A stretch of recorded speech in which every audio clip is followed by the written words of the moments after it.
Hello, ici Dorine, Et Cyril, des investisseurs sereins. après plusieurs années de travail en tant qu'ingénieur, nous nous sommes lancés en investissement immobilier. Après 5 années d'acquisition, nous étions devenus libres financièrement.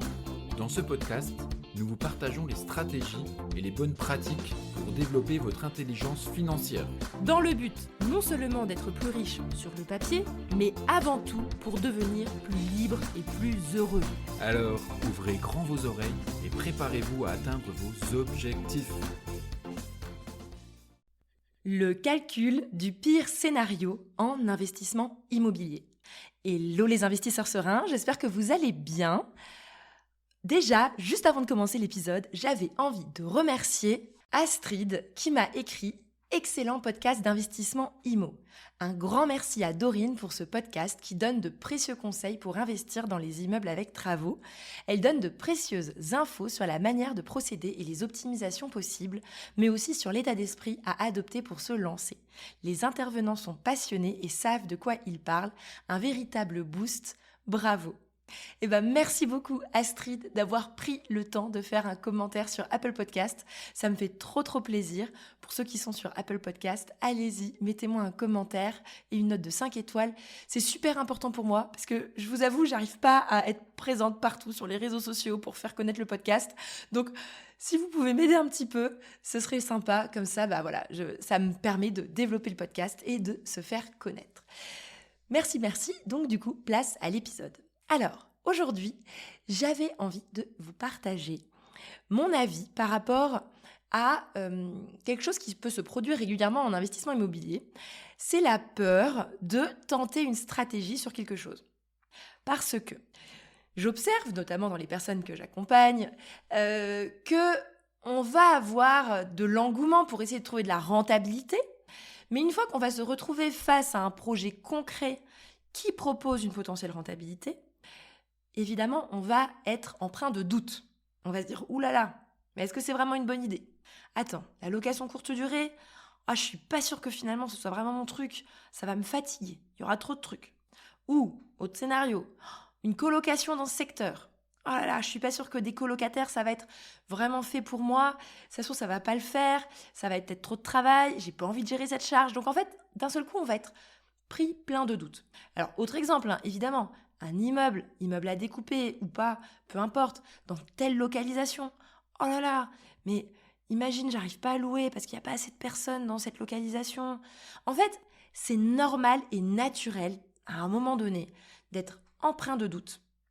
Et je sais que, déjà, moi, ce que j'aime bien faire, c'est pousser au maximum son étude de marché, bien réfléchir à ses objectifs pour que, disons qu'on soit carré vers là où on veut aller, parce que c'est très simple. Quand on a un tout petit budget et qu'on veut dégager du cash flow, en fait, on n'a pas le choix que d'aller sur des stratégies beaucoup plus agressives que d'aller sur, on va dire, des studios classiques dans des grandes villes, pour des étudiants.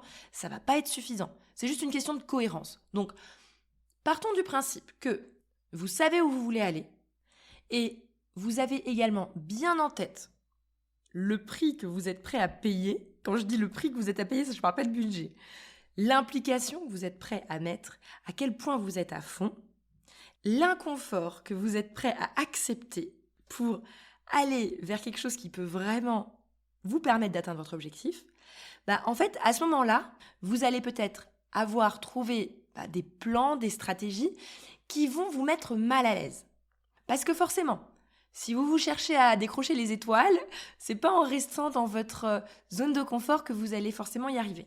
Donc vous allez forcément sortir de cette zone de confort.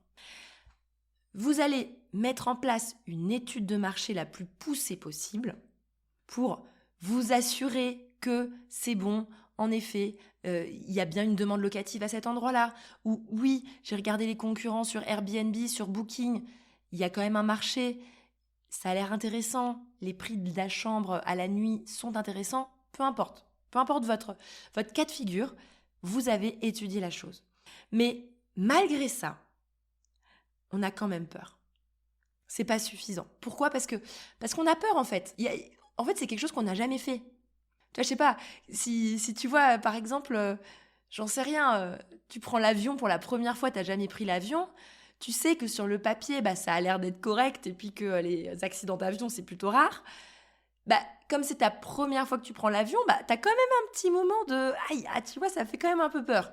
Alors que quand c'est ta 3e fois, 4e fois, ça devient banal et puis en fait, tu t'en fiches. Mais c'est exactement pareil en immobilier, c'est que même si tu te dis oui, théoriquement, ça devrait bien se passer, t'as quand même peur.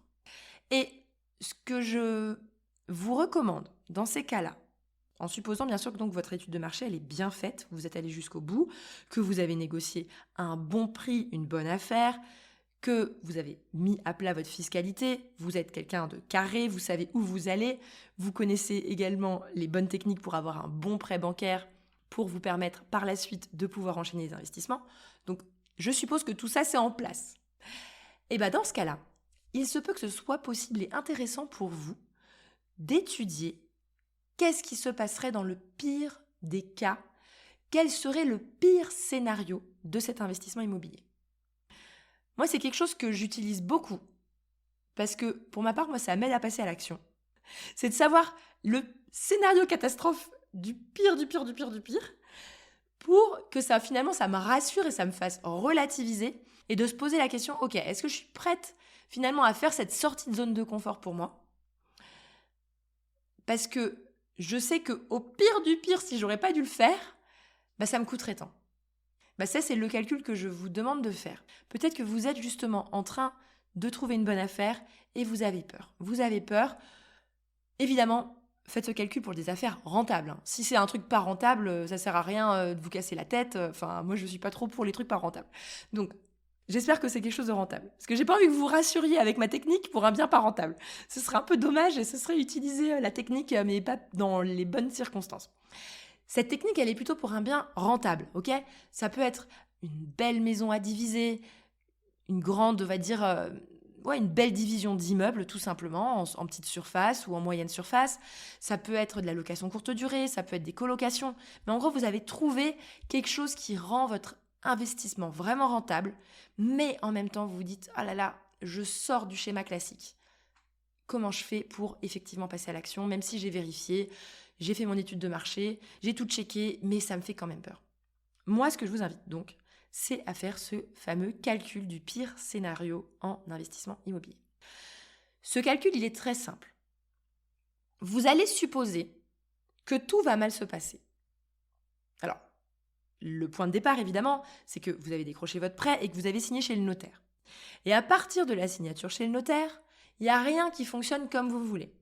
Ça peut être les travaux qui se passent mal, mais en général, c'est pas ça qui vous fait le plus peur. En général, ce qui vous fait peur, c'est la demande locative et comment est-ce que ça va se passer au niveau de mes locations.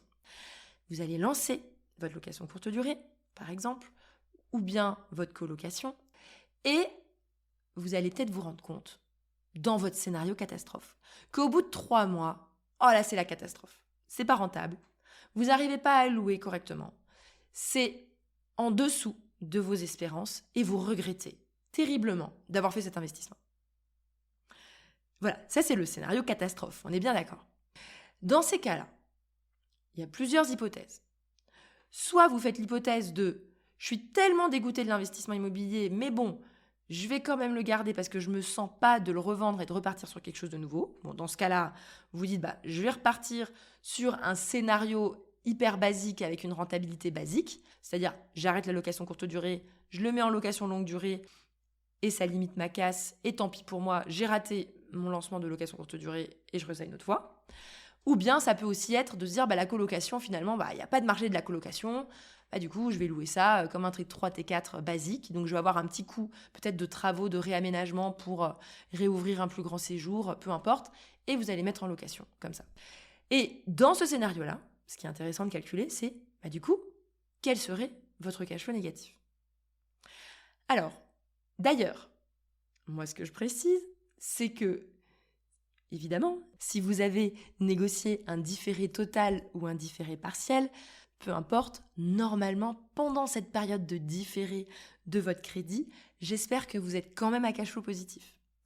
Et vous savez qu'une fois que vous allez sortir de cette période de différé, que vous allez payer les pleines mensualités, c'est là que vous risquez potentiellement, ça dépend de votre bien, de passer à cash flow négatif. Dans ce cas, vous calculez tout simplement combien ça va vous coûter par mois d'avoir raté cet investissement. Ça, c'est votre pire scénario. Et donc, en fait, vous allez vous dire, ok, j'ai peut-être tenté une coloc qui n'a pas marché. Du coup, j'ai dû la louer en T3, T4. Voici mon pire scénario. Et donc, mon pire scénario, c'est 300 € par mois de cash flow négatif. Ok. J'ai mis un chiffre sur mon pire scénario. Peut-être que pour votre location courte durée, ça va être, j'en sais rien moi, moins 200 € par mois de cash flow parce que vous l'avez passé en location longue durée. Alors, évidemment, je vous précise, quand on fait de la location courte durée, je recommande quand même vivement que votre bien soit à l'autofinancement pour que justement, si vous passez en location longue durée, vous soyez à cash flow nul, voire très légèrement négatif, mais pas de trop, quoi. Et donc, dans cette hypothèse, on a pu évaluer quel serait, entre guillemets, le scénario catastrophe. Et moi, ce que j'aime bien dans ce scénario catastrophe, c'est que je me dis, ok, est-ce que je suis prête à prendre ce risque que si ça se trouve, ça va cartonner, que ça va être le point de départ vers ma liberté financière, et au pire du pire du pire, je me retrouve à avoir un cash flow négatif. Ça, c'est le premier scénario de coût qu'il faut que vous calculiez. Et le deuxième scénario, c'est le scénario du coût de la revente. Imaginez finalement, vous vous dites c'est un échec cinglant, j'ai même plus envie de m'en occuper, j'ai envie de le revendre et refaire quelque chose d'autre parce que j'ai pas envie de bloquer de la capacité d'endettement sur un bien qui n'est pas rentable. Donc, je veux le vendre et refaire un investissement. Dans ce cas, il faut également faire ce fameux calcul de qu'est-ce que ça vous coûterait de faire cet achat-revente finalement. Il faut que vous preniez évidemment en compte l'imposition sur la plus-value si jamais vous faites une plus-value. Il faut également que vous preniez en compte les petits travaux éventuellement de réaménagement pour pouvoir permettre une vente optimale. Par exemple, imaginez vous avez fait une colocation, vous avez coupé le séjour en deux pour que ce soit une chambre supplémentaire pour votre coloc. Finalement, votre coloc ne marche pas. Peut-être qu'il serait opportun pour la revente de réouvrir ce grand séjour pour réapporter de la valeur à l'appartement. Peut-être. Et encore, peut-être que vous avez un investisseur qui a envie de tenter la colocation à votre place et qu'il sera bien content qu'il y ait déjà une chambre qui soit séparée. Mais bon, ça va s'expérimenter au moment de la revente. Et donc, moi, ce que je vous conseille, c'est d'essayer de voir en fait ce pire scénario. À combien sont estimés les biens refaits à neuf dans ce secteur ? Combien est-ce que vous toucheriez si jamais vous décidiez de revendre ce bien ? Et donc, ça représenterait combien à peu près de pertes ? Peut-être que ce sera 10 000 €, peut-être que ce sera 20 000. Je ne sais pas, c'est à vous de faire ce calcul. Moi, je pense que ça peut vous aider vraiment à vous poser et à vous dire, ok, est-ce que je suis prêt à prendre ce risque ? Même si je pense que ça reste un risque qui est limité parce que vous achetez pas n'importe où, n'importe comment sans avoir fait de vérification. Mais ça peut vous rassurer en vous disant, est-ce que je suis prêt à me lancer dans une aventure un petit peu plus hors du commun plutôt que de faire un studio basique, classique comme tout le monde et en fait que ce soit pas très rentable ? Ou est-ce que, en fait, non, je suis pas prêt à faire ce risque et en fait, je veux surtout jamais perdre de l'argent. Je préfère être tranquille, même si je suis sûre que je serai jamais rentier, je ne serai jamais libre financièrement, mais je reste sur mes lauriers et je reste, entre guillemets, sur des stratégies basiques. À ce moment-là, ok. Mais comme ça, vous en avez le cœur net et vous avez fait ce petit calcul du pire scénario. J'espère que cet épisode vous a aidé, que vous avez maintenant cet esprit de vous dire, ok, c'est quoi le pire qui peut m'arriver ? Parce que peut-être que ça peut potentiellement vous débloquer pour vous dire, ok, je vais faire tout de suite un investissement rentable. Voilà, sur ce, je vous souhaite à tous une excellente journée et à bientôt.